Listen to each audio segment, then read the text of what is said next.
നമസ്കാരം. റാഫ്റ്റ് മലയാളത്തിലേക്ക് അവർക്കും സ്വാഗതം. അപ്പോൾ ശരി, ഇറ്റ്സ് ഓവർ. ഇനി മാത്തമാറ്റിക്കലി റിയലിസ്റ്റിക്കലി എന്നൊക്കെ പറഞ്ഞുകൊണ്ട് കാൽക്കുലേറ്റർ എടുത്ത് ഗണിച്ച് വീഡിയോ അവതരിപ്പിക്കാൻ വരില്ല. കേരള ബ്ലാസ്റ്റേഴ്സിൻ്റെ പ്ലേ ഓഫ് സാധ്യതകൾ പൂർണ്ണമായിട്ടും ഇന്നത്തെ സമനിലയോടുകൂടി ഇല്ലാതെയായിരിക്കുന്നു. കേരള ബ്ലാസ്റ്റേഴ്സ് മാത്തമാറ്റിക്കലി സാധ്യതയുണ്ടെന്ന് നമ്മൾ പറയാറില്ലേ, അതില്ല. നോക്ക്ഡ് ഔട്ട് ആയിരിക്കുന്നു എന്നർത്ഥം. 1-1 സമനില ജംഷഡ്പൂർ FC ബ്ലാസ്റ്റേഴ്സ് വഴങ്ങിയതോടുകൂടി എല്ലാ സാധ്യതകളും ഇല്ലാതെയായി. റഫറി ആ ഉള്ള ഗോളി ഇല്ലാതെയാക്കിയതും ഡ്രിൻസിച്ചിൻ്റെ ഓൺ ഗോളും ഒക്കെ ചേർന്ന് ബ്ലാസ്റ്റേഴ്സിൻ്റെ അവസാന സാധ്യതയും തല്ലിക്കെടുത്തി. ഇപ്പോൾ നോക്കുക, 22 കളി കളിച്ച് കേരള ബ്ലാസ്റ്റേഴ്സിന് 25 പോയിൻറ്റ് 9-ാം സ്ഥാനത്താണ്. നിലവിൽ 6-ാം സ്ഥാനത്തുള്ള നോർത്ത് ഈസ്റ്റ് യുണൈറ്റഡിന് 22 കളികളിൽ നിന്ന് 32 പോയിൻ്റ് ഉണ്ട്.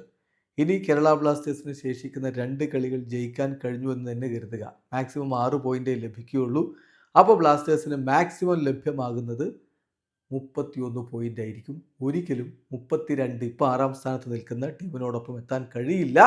Blasters is out.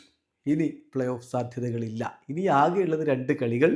Kerala Blasters Mumbai city FC-ക്കെതിരെ മാർച്ച് 7-ന് കളിക്കും. അത് കഴിഞ്ഞ് മാർച്ച് 12-ന് ഹൈദരാബാദ് FC-ക്കെതിരെയും കളിക്കും. ഈ 2 കളികളുണ്ട്. ആ കളി വിജയിച്ച് നല്ല രൂപത്തിൽ സീസൺ അവസാനിപ്പിക്കുക. അതിനപ്പുറത്തേക്കൊന്നും ചെയ്യാനില്ല. 22 കളികൾ കളിച്ച് കേരള ബ്ലാസ്റ്റേഴ്സ് ഇത്തവണ തോറ്റത് 11 കളികളാണ് എന്ന കാര്യം ഓർക്കുക. സോ വലിയ നിരാശയുണ്ടാക്കിയൊരു സീസൺ. അത് എങ്ങും എത്താതെ, പ്രതീക്ഷിച്ച പോലെ പ്ലേ ഓഫിലേക്കൊന്നും എത്താതെ പൂർണ്ണമായിട്ടും ഇവിടെ എത്തിയിരുന്നു. വീഡിയോ അവസാനിക്കുന്നു. ഫുട്ബോൾ ലോകത്തെ കൂടുതൽ വിശേഷങ്ങളുമായി റാഫ്റ്റോക്സിൽ എത്താം.